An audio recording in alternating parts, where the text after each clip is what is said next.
Sal kam 14 yildan buyon O'zbekistondan uzoqda chet ellarda yashab kelar ekanman. Shovqinli va tezkor hayot orasida ba'zan hammasidan uzilib, sokinlik va ichki muvozanatni izlab qolarkan inson. Ayniqsa endigina ona bo'lganlar va farzandi hali 4-5 yoshga yetmagan onalar bu holatni juda yaxshi tushunishadi.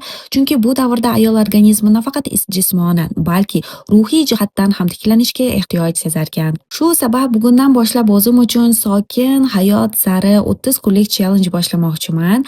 Maqsadim hayotimni qayta tartibga solish, bir zumda o'tib ketayotgan vaqtdan unumli foydalanib qolish. O'zimni og'ir va keskin vazifalar bilan qiynamoqchi emasman, aksincha kundalik hayotga mos, ammo foydasi isbotlangan kichik odatlar bilan boshlab, ularni davomiy holga aylantirmoqchiman. Bu challenge-ni aynan Instagram orqali ulashishimning ham sababi bor.